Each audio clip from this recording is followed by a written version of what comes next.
Voyez-vous, il y a des opportunités. Récemment, le 30 janvier, le ministre de la Jeunesse était ici à Melon. Ils ont de remettre les kits du plan triennal spécial jeunes aux jeunes bénéficiaires. Mais beaucoup sont passés à côté de cette information. À côté de ça, il y a le PA Jeune. Moi qui vous parle, je ne fais pas de la grande publicité.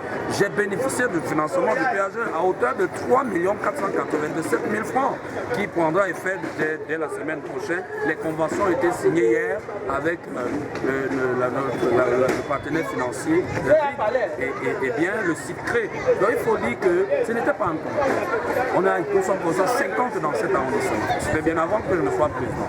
Et maintenant que je suis président, je leur dis, soyons à l'écoute. À chaque fois, je vais véhiculer des informations et on peut facilement devenir entrepreneur. Car le président, vous savez, il le disait, le temps de s'en il faut qu'on fasse mettre un accent sur le Made in Cameroun qui va permettre à ce Cameroun.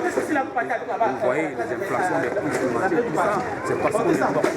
Vous voyez, la taxe douanière, nous touchons toucher. Si nous mettons un accent sur ce que nous produisons, alors moi je vais faire dans la banane plantain, je vais faire dans le poulet, on n'aura plus à importer ces choses-là si nous produisons localement.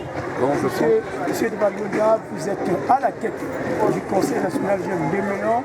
Ces jeunes de Melon qui sont les jeunes désespérés par manque d'emploi, par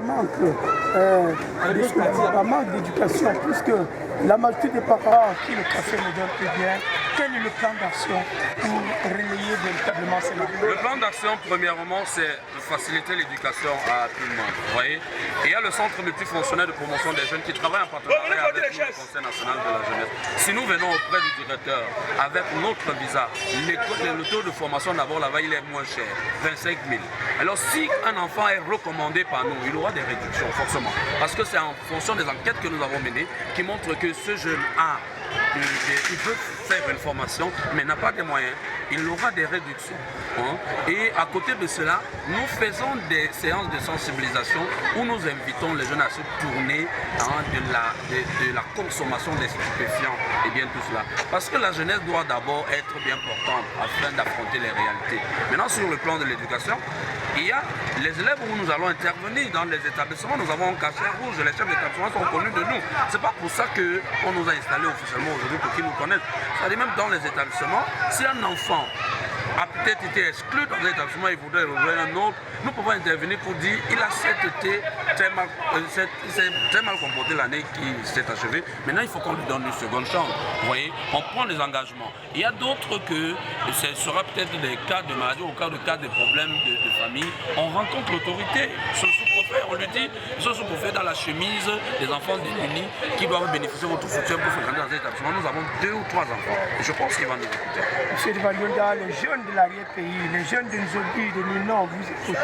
Ces jeunes qui sont souvent abandonnés à eux-mêmes parce qu'ils n'ont pas véritablement l'information pour bénéficier de ces programmes, qu'allez-vous faire véritablement pour que ces jeunes très éloignés de Melon vous venez de dire que ces jeunes nous écoutent, certainement par le canal de votre radio, qui sera un partenaire que nous allons solliciter tout de même.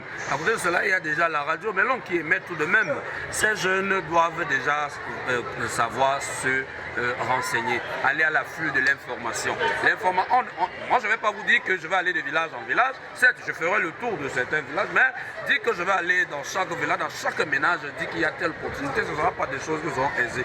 La jeunesse qui s'informe, la jeunesse qui, aujourd'hui, même avec le téléphone de 6 000, on peut se connecter sur une radio et écouter Sida FM. On peut écouter Radio Melon sur un téléphone. Donc il faut simplement avoir l'information qu'il faut. Et pour ceux de Zobi, il y en a plusieurs qui fréquentent ici dans la ville. Mais combien s'intéressent le matin quand il y a rassemblement? Parce que c'est là où on véhicule les informations. Combien passent au Babia et lisent une affiche qui peut porter une information qui leur sera nécessaire? C'est le travail que nous allons faire au quotidien pour que l'information véritablement passe là-bas. Aujourd'hui, vous êtes président. Un mot à l'endroit des jeunes qui vous écoutent.